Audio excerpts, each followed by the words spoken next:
Real name Hobby Brown. Get it? Cause he's black. Sorry, terrible joke. Anyway, the character lives on Earth 138. It was created by writer Dan Slott and cover artist Oliver Coipel. Sorry if I butchered that last name.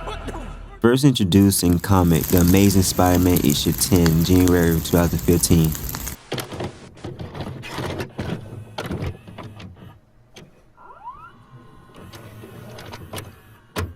Hobby lives as a squatter in America, ruled by the fascist regime of President Ozzy Osbourne.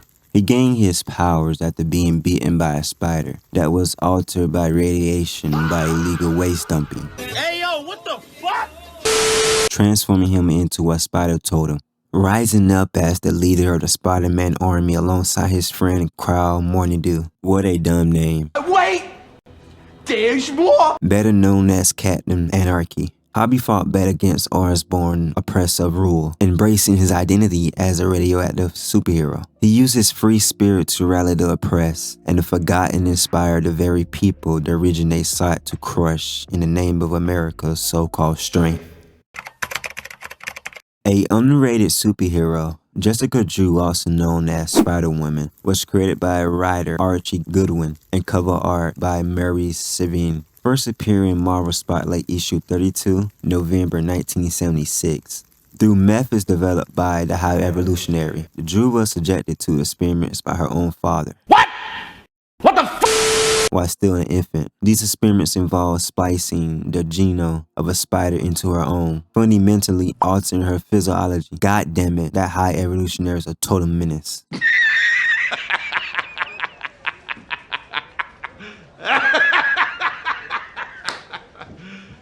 You serious? What other children has he experimented on? Wanda and Pedro, Rocket Raccoon, and now Jessica. This guy basically the Pied Piper. Think about it. He lures children into experiments under the pretense of evolution or progress. Excuse me, was you saying something?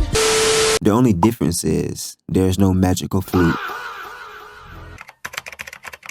This Spider-Man is a vicious, near-mindless duplicate of the original, created by the Magnus during the events of Infinity War. Doppelganger was one of the many duplicates the Magnus created during the conflict. Ask me about my winner! These constructs weren't simple copies. They were distorted, feral reflections of Earth heroes, engineered to sow chaos and cause confusion of a massive scale. Like the others, Spider-Man Doppelganger possesses exaggerated monstrous trait and almost animalistic mindset. This vile creature was killed by the Hobgoblin and was brought back to life by mystical means by the Demogoblin.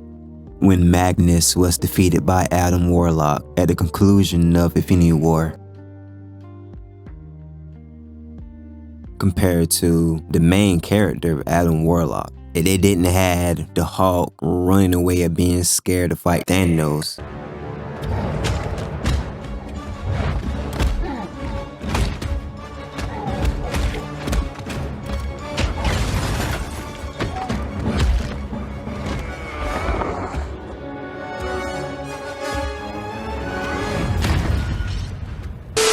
In the comic, after Infinity Gauntlet, the story follows Adam Warlock as he tries to keep cosmic balance, while facing the consequences of his broken soul, which leads to a rise of the Magus, his future evil self. The plot focuses on Adam struggling against a fate he fears is unavoidable, while Thanos manipulates events from behind the scenes, and the Avengers act as supporting characters. All his doppelgangers were destroyed, except for which survived thanks to a psychic link formed with Demogoblin's magic. But the two eventually parted ways following their confrontation. The brains and the creativity of one man lie behind all these characters and more. Fantastic Four, the Hulk, Spider-Man, Thor, Doctor Strange, the X-Men, the Avengers, Daredevil, Nick Fury, the Silver Surfer. How about Spider-Man? You know about Spider-Man? Yeah. How about the Hulk? Do you have the Hulk here? Yeah. The Hulk? Really? The Hulk is on TV here too? Yeah. Great. I'm glad that this area is not culturally deprived. Which one is your favorite? Oh, gee, you know, that's almost like asking a parent who's his favorite child. I think I love them all. Created by writer Jeff Parker, Paul Timmon, and cover artist Clayton Henry. First appeared in What If Spider-Man vs. Wolverine issue 1, January 2008. Assassin Spider-Man plays a limited but ethical declining role in the Spider-Verse storyline. He functions as a moral outlier, representing a version of Spider-Man who has rejected the traditional no-kill rule, showing how far Peter can fall when pushed into a more ruthless course. Get back here, Shocker!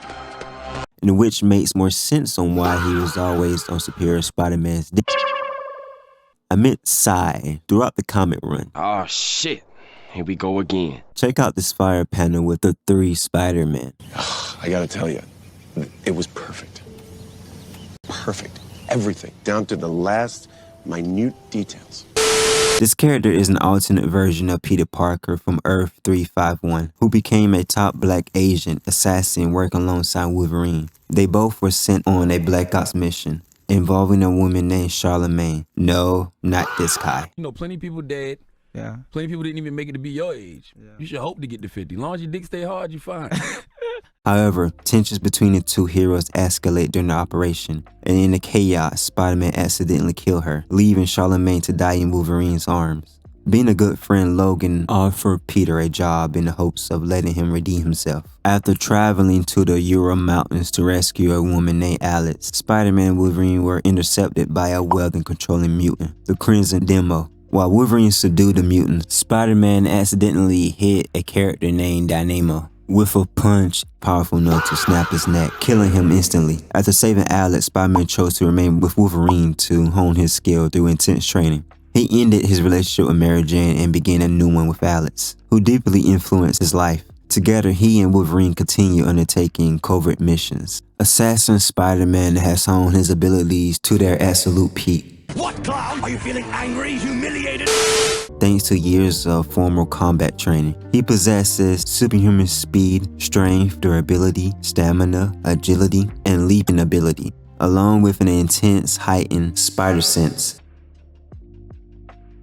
clairvoyance, which allows him to anticipate threats before his opponents can even react. Assassin Spider-Man instincts are razor sharp, allowing him to read situations before it even happens. He predicted Wolverine's fate in combat and sensed a hidden sniper from hundreds of feet away, already knowing exactly how the encounter would end. This Peter Parker isn't a hero limited by his conscience, but a disciplined marksman who doesn't hesitate to kill. In this universe, even his web shooters reflect that brutal edge. It's modified to fire bullets instead of webs. He carries firearms as part of his everyday arsenal, ready to put someone down the moment they become a threat. Tiana, Khadijah, Lenny Carvel, him, her, him, bodies.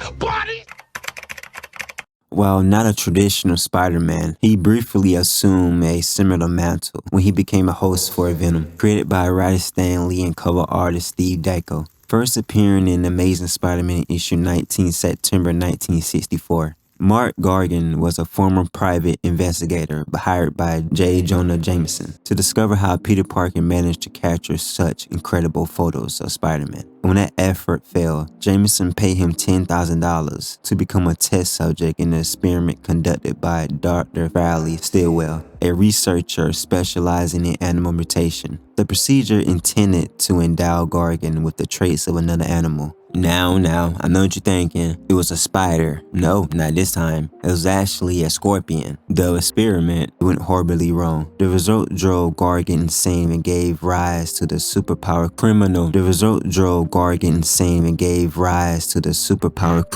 Known as the Scorpion. The symbiote seeking a host who shares a trail of Spider-Man, bonded with Scorpion.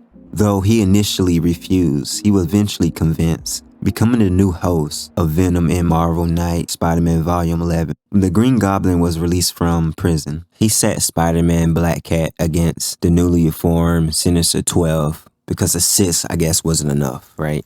The team nearly overtook Spider-Man, but with the help of the Fantastic Four and a small Avenger strike team led by Captain America, in which was obviously enough to bring the team down. It worth reading though. Anyways, the powers and abilities of Gargan are In addition to all the powers of the Scorpion, when he became a host for the Venom symbiote, Matt gained abilities similar to Spider-Man. These include superhuman strength, enhanced agility, stamina, and reflexes, shape-shifting and camouflage, allowing the symbiote to alter his appearance. Mimic clothing, can't forget about the organic webbing. A healing factor, heightened senses including spider senses like alertness, and the ability to create weapons from the symbiote itself. Combined with his existing Scorpion enhancements, his mechanical tail and armor remain intact, now further strengthened by the symbiote.